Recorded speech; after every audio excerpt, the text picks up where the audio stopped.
everyone, and welcome back to another Basketball Champions League Final Late Countdown show. I'm your host, Dylan Ennis. Today, we're going to talk about the last team in the Basketball Champions League Final Late tournament. It's going to be Casademont Zaragoza. We're going to have, first of all, Alex Madrid is here with us. Alex, hello. Thank you for joining us. Hello once again. Happy to be here with you, and also happy to be here to finish this incredible show that we have been making for the last 7 chapters. Yeah, so this is actually, as Alex said, our last preview of the teams that are going to participate starting tomorrow, actually, in Athens. We have all the rest previews in our YouTube channel at Eurohoops.net in case you want to check them out. Today, we're going to be talking about Zaragoza. They're playing Iberostar Tenerife, the team that we talked about yesterday in the quarterfinal. Alex Madrid is going to be here with us. We're going to have on Gerard Solé from DAZN Spain. And then Alex interviewed Dylan Ennis from Casademont Zaragoza. He couldn't join us right now live because he is having practice with the team. But Alex made sure to get a really good, really interesting interview, and we're going to watch it in a couple of minutes. But first, let's start with the team in general. And Alex, let me ask you about your thoughts about this quarterfinal against Tenerife. Well, we talked a little bit about it yesterday. Gerald, for example, considered Zaragoza a favorite for this matchup. I know it can be in his mind, but we all know that it's going to be a really difficult game for both teams. You never want to face a team from your own country, and that's the main issue. They already face each other during the Spanish League opener. Iberostar Tenerife won that game, but it's true that Casademont Zaragoza saw a really good level. They forced overtime with an incredible Brusino, and we will see. Yes, of course. We'll talk about that game against Tenerife, the one that they have already played in at the start of the season. They won that. Tenerife won that game in overtime. But let's talk a little bit about Zaragoza's last season, this season, however you want to call it.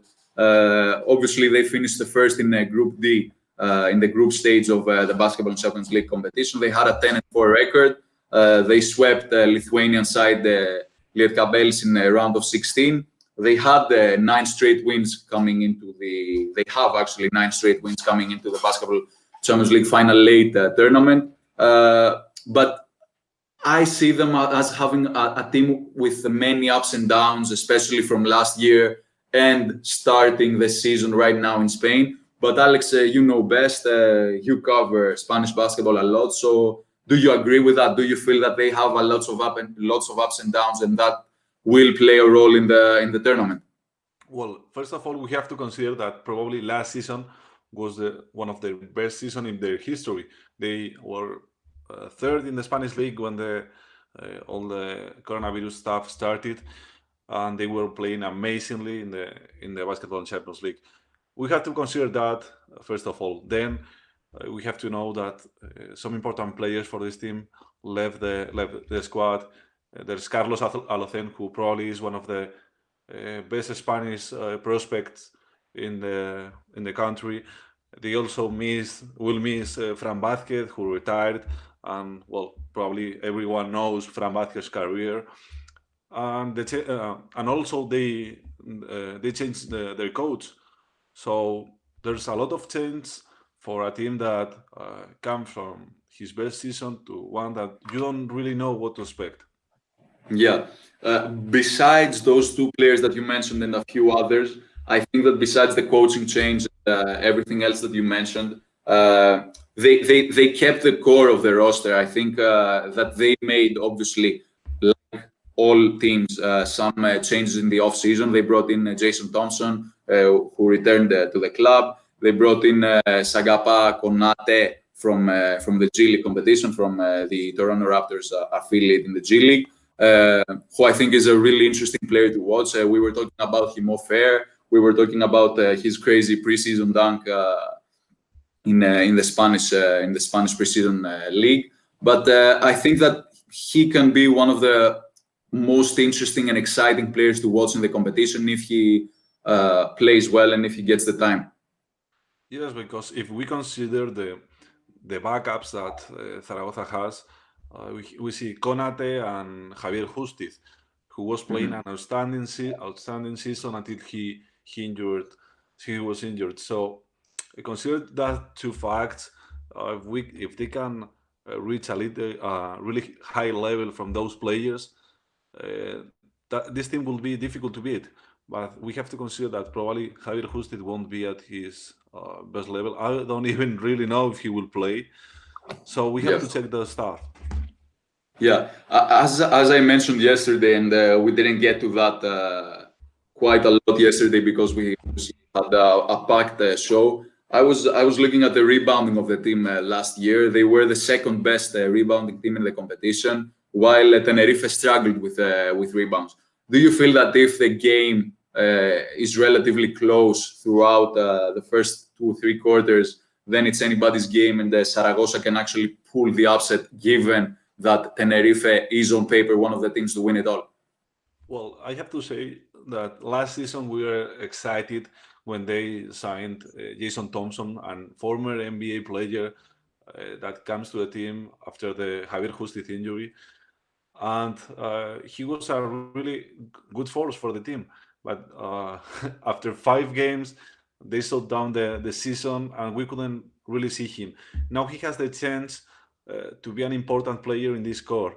And Gerard told us yesterday that if they really punish Sermadini on the zone, maybe we can really see a Zaragoza team beating Tenerife. So yeah, probably you are right. You talked about Gerard. Let's bring him on and have him answer the questions that we've been having about Tenerife and Zaragoza. Gerard, thanks again for joining us. Hello, everyone. Thanks for inviting me again, and excited to talk about this team because I think it could be one of the surprises in this final eight. Yeah, yesterday you were really high on them. You didn't actually think that they are, in fact, the underdogs against Tenerife in that quarterfinal. Getting into it with Alex, we were talking about the signings that they made this off-season, the players that they lost in Carlos Alocen and obviously some other key players that left the team this season. But what's your take on Zaragoza in general, and why are you so high on them in going not all the way, but pulling that upset, if you want to call it, and qualifying to the Final Four? First of all, I think that what is most important to talk about this team is which players remained on the team, because it was theoretically a difficult summer for them. Brusino, he played amazing in the last ACB final tournament, and some EuroLeague clubs asked for signing Brusino. Some EuroLeague clubs asked for Barreiro. And finally, both they are staying in Zaragoza. So first of all, we have to talk about that. After that, obviously, it's a different team because it's a different coach. Ocampo is not Fisac, and if somebody wants to get all the Fisac things in this Ocampo team, he's wrong, because Ocampo is a different type of coach that will probably use all the tools that this team have, because there's a lot of offensive threats, especially on the backcourt. They had already Dylan Ennis, DJ Sealy, Robin Bensing, some experienced guys that are really reliable on this BCL. But I think that they made a great signing with Rashid Sulaiman, and this final eight could be a good option for Sulaiman to really shine and to help the team to win against Tenerife. You talk about the backcourt players. Well, first of all, hi, Gerard. You talk about the backcourt players. And I wanted to ask you especially about it because we saw that Krejci, my bad, will miss probably the entire season, and they only have one available point guard for this final eight.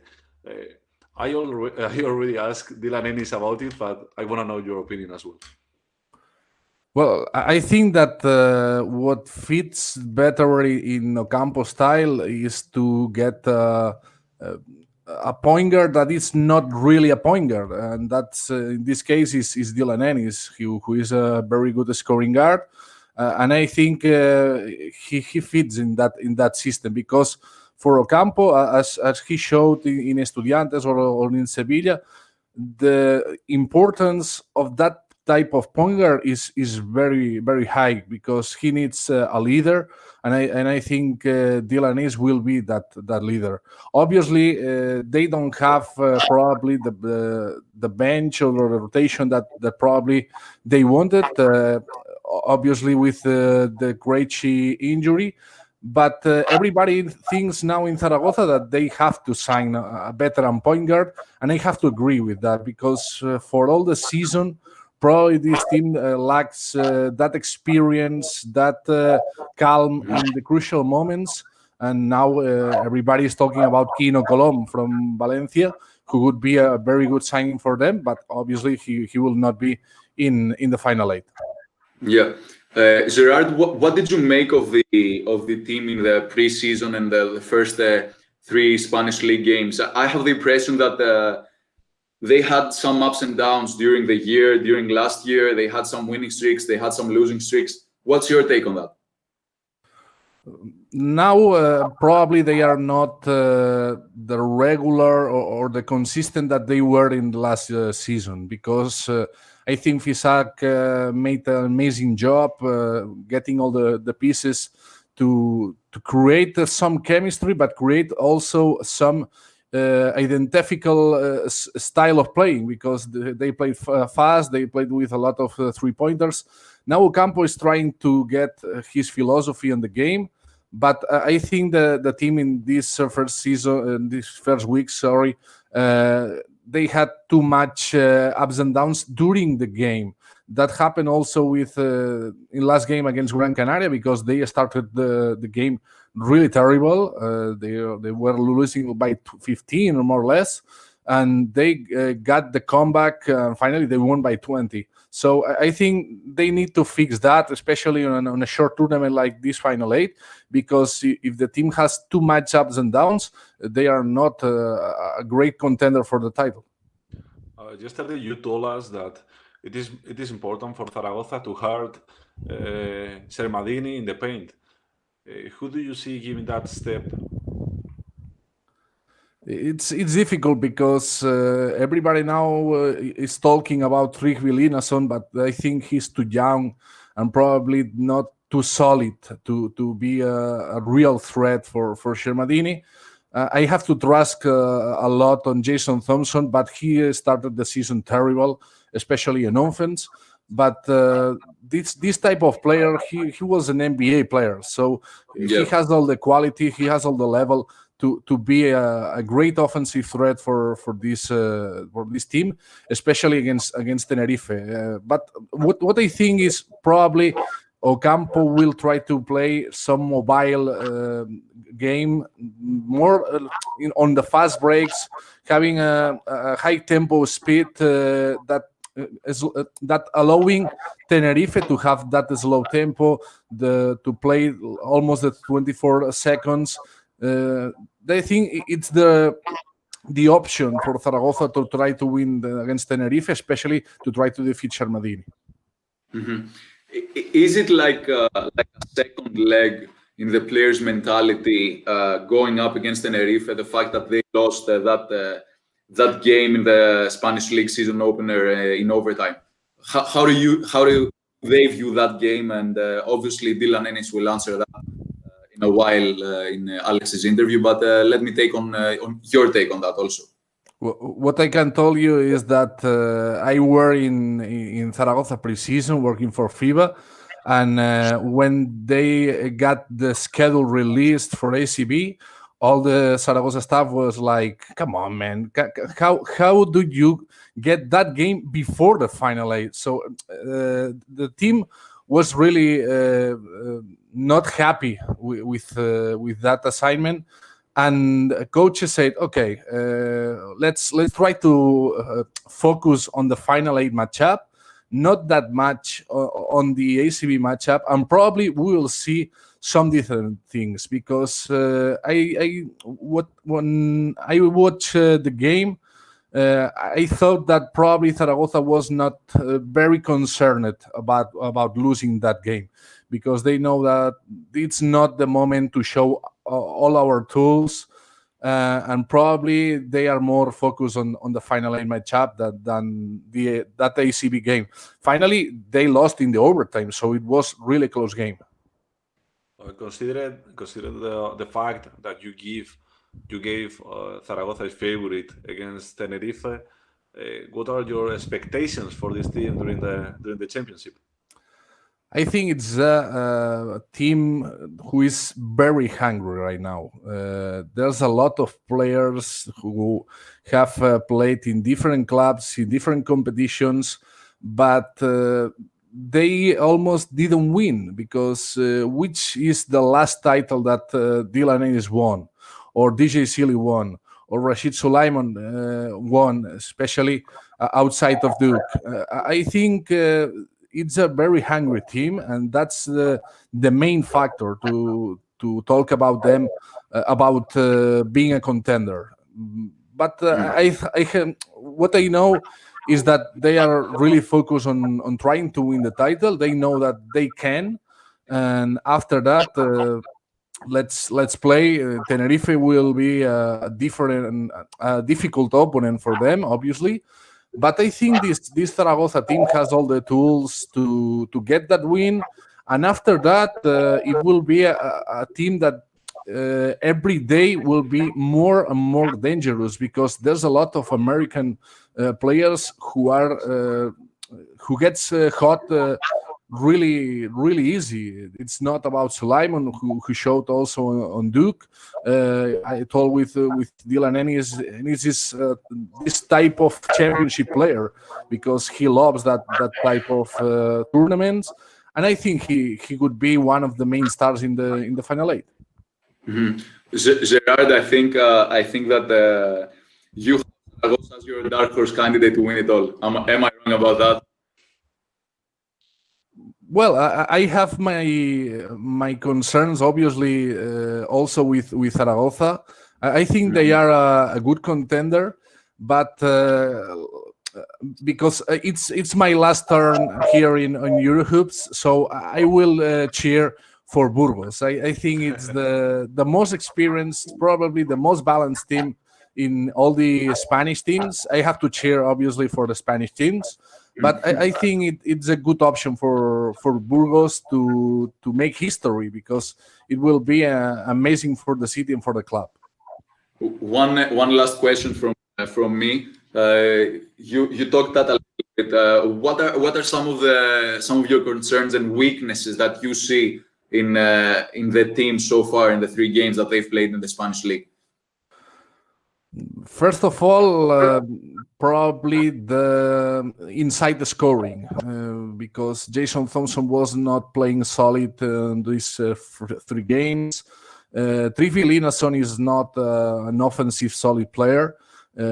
He's really high and he can dominate over the rim, but he's not really a concern for the other teams. I think they had some with signings, especially with Sagaba Konate, who is really powerful power forward, but he's too young. He's too young. He has played only 3 games as a pro because he was in G League last year. It's very similar to the NCAA. I think that's the main concern for me. It's that offensive inside the scoring.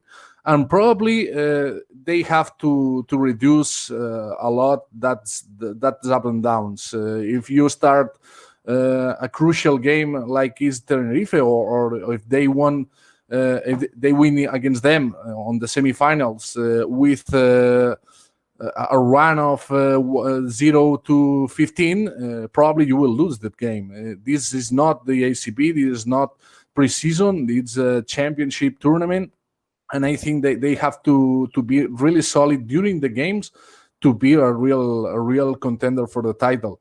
But we'll see because they have a lot of offensive skills. I think probably it's the most loaded backcourt about quality and players on all the final eight, but they have also to get that stability on the inside to be a real contender. Alex, do you have anything else to ask Gerard? Well, I think Gerard covered it really well. So if you have anything else to add.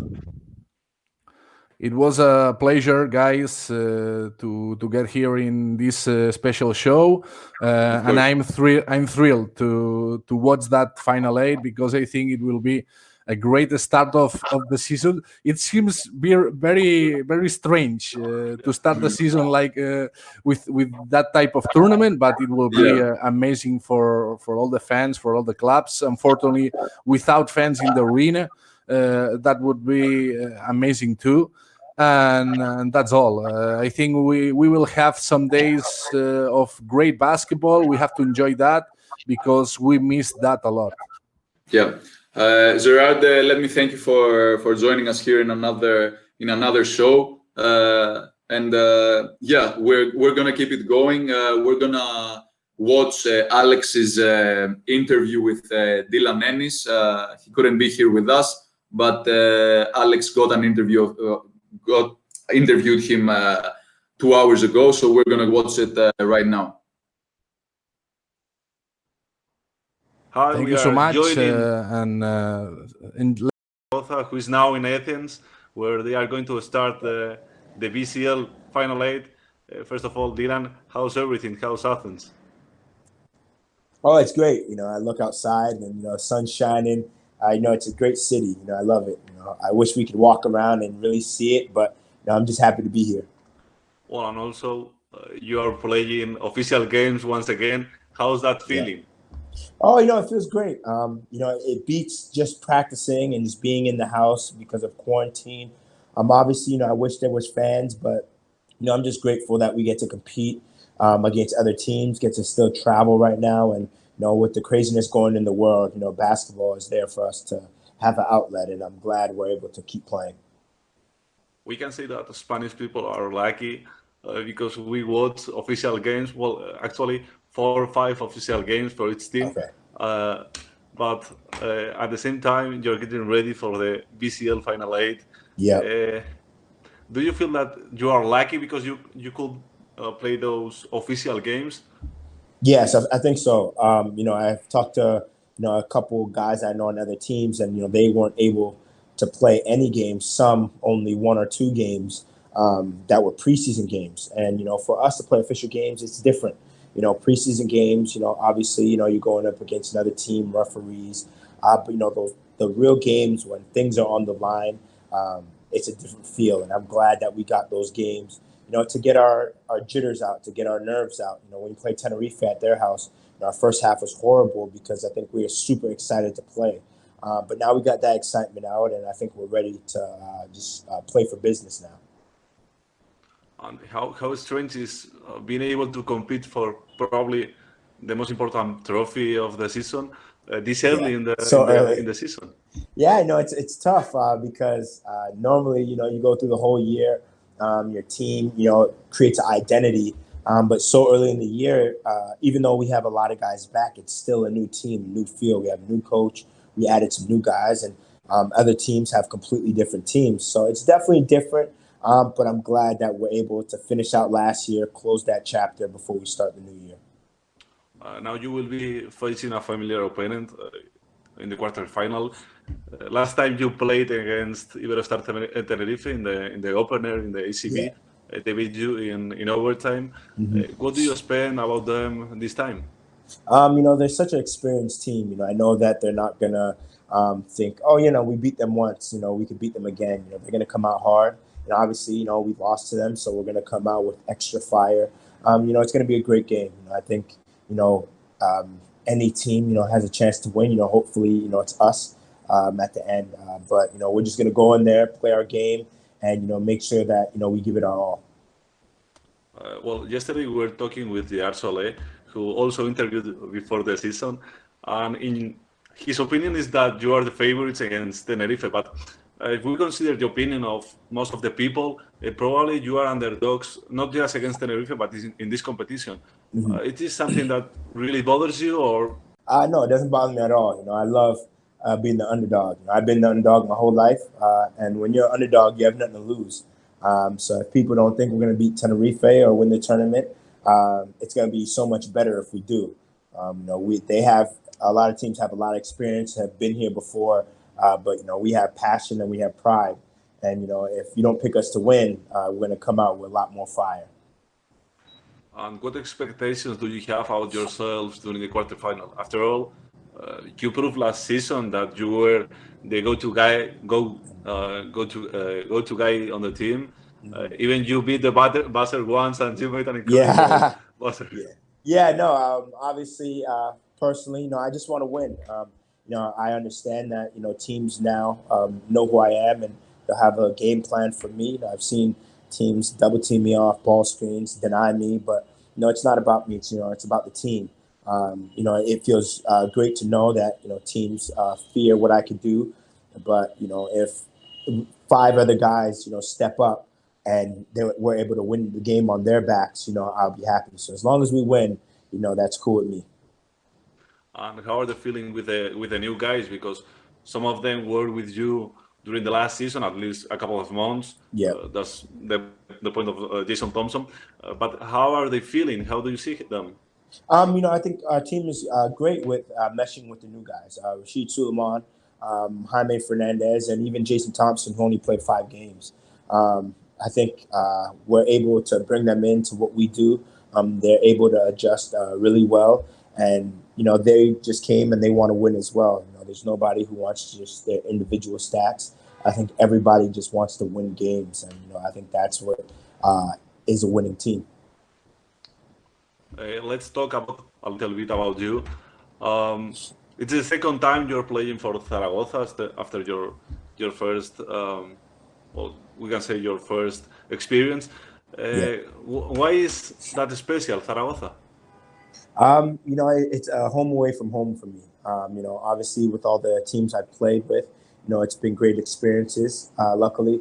But Zaragoza, on and off the court, there's just so much support, so much love. And I'm able to, be me. When I got here, they said, hey, Dylan, we want you to be Dylan Ennis. We don't want you to change. We just want you to be you. And whether that was on the court, my playing style, or off the court, I'm a very sociable guy. I love to talk to people and I love to just be me. So me being able to be me, both on and off the court, the city accepting my family, accepting me, who I am, it goes further than basketball. And, we win a good amount of games, so that helps too.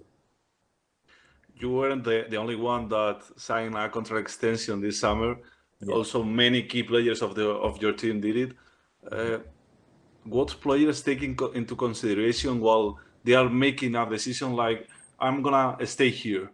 And especially I think this summer was big with the virus going around. People wanted to stay where they were comfortable. Moving around, not knowing how the market was going to be, not knowing how teams were going to shape up. I think a lot of people wanted to stay where they were comfortable. But as far as Zaragoza, we knew that we had a great team and we had the momentum before the virus hit. I think it really affected us most out of anybody because we had the momentum to really do something big in the playoffs for the first time. And, as I said, our team loves each other. Everybody who signed back, we're all friends on and off the court. So I think it was an easy decision for most people. Well, we have to say that you were unlucky last season because you probably made one of the best seasons of the club. Yeah. You were third in the Spanish league. You made the final 8. Then most of the important players had to come back to the US. Now this season starts Carlos Alocen is in his move to Madrid. Yep. Now you are losing Crazy. Tell me about how it's gonna work this team in the point guard position during the tournament. Yeah, I think coach is going to do a good job at playing more two guard lineups. We did a lot last game against Tenerife. When Rodrigo's on the floor, he's our captain, he's our general. It's more traditional, one point guard, two wings. But now, with Veet out, we're able to have me and DJ, or me and Rashid, or Rashid and DJ play a two guard lineup when Rodrigo's out the game. We have offense where there's a lot of ball screens, a lot of fast break points, and I think we're just going to feed off each other. We don't need just one guy only bringing up the ball. When you can have two or three guys, it makes the game a lot easier. I know that our guy Dionysius loves to end each of these interviews in the same way. I have to ask you, well, I want to ask you to tell me a funny story or something strange that happened to you during your experience in Europe. Oh, in Europe, okay, a funny experience. A lot of people don't know this, but when I actually came to Europe, I didn't have my driver's license. So, and I didn't have my daughter yet. So my wife actually had to drive me to practice and pick me up from practice. So I wouldn't tell nobody, but she'd be waiting outside and like, "Yo, Dylan, why is your wife always here?" And I would just tell them, "Oh, she just needs the car to go shop." But I actually couldn't drive in Europe for my first year when I was in Serbia. But then that summer, I got my license, so I'm all good now. You can say, "No, my wife just loves me so much." So She wants to see me. Yeah. So yeah, it's funny. It's funny. Well, man, thank you very much for joining us. I have to wish you a lot of luck for these games. So we will see you. That was Dylan Ennis, everyone. Quite interesting interview from our own Alex Madrid. Alex, first of all, I gotta say, I like that shout out at the end with a funny story, that question. But what did you make overall of his comments about pretty much the game against Tenerife, the Basketball Champions League competition in general?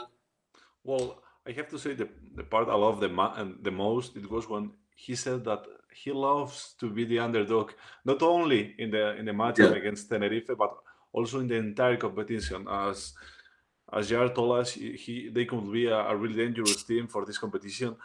And I also, of course, I love the part when he talked about they missing the Crazy, the young point guard. They will play just with Rodrigo San Miguel, and he explained how they are going to develop that playmaking during the games. So that was mainly the two best parts of the interview. Yeah, so obviously we'll see Dylan Ennis and Zaragoza play on Thursday against Tenerife. The Basketball Champions League kicks off tomorrow. Alex, because it's the last preview of the live shows that we've done so far, I gotta ask you the tough question. I gotta ask you about who you got winning it all. Who are you willing to bet your money on of going all the way in Athens? Well, I have to say that the teams that start the competition tomorrow are lucky because they have one day more of rest. But in these tournaments, I always bet for the host. I have to go with Nike. They probably were the team that reinforced their squad better than any other team. They are only focused on this tournament on having players such as Kate Lamford, Nico Sissis, also Tyrese Rice. It's impossible to bet against them. So for me, I will go with a Greek team. Alex, you're picking Ike. I'm sticking to my prediction, the one I made in our second preview in picking Turk Telekom. As I said, we're going to be here from tomorrow until Sunday covering pretty much the competition and coming up with live shows for you guys. Tomorrow, the first game of the final 8, it's going to be Hapoel Jerusalem against San Pablo Burgos. That will take place at 6:30 Greek time.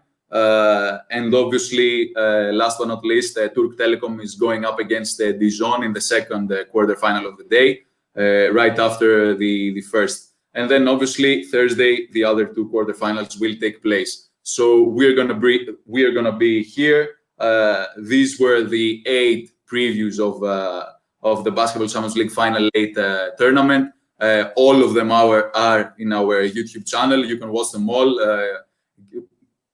Team experts, players, pretty much everyone gave their analysis and their insights about the particular team. So I think it's the best thing to do is go and watch them in order to get a taste of what's to come later tomorrow. Alex, thanks again for joining us. I really appreciate you coming on. Well, if we had fun during these days talking about the teams, I can imagine how fun will we have during this tournament. It's gonna be incredible. Yeah, so we're gonna be here tomorrow after the second game of the day. As I said, we're gonna be here the rest of the week, so make sure to be tuned, to stay tuned, because really nice things are coming our way. And yeah, until then, make sure to take care and stay safe, everyone. I was your host, Dionis Sarvadinos. I was joined by Alex Madrid, and I guess we'll see you tomorrow. Have a good night. Thanks.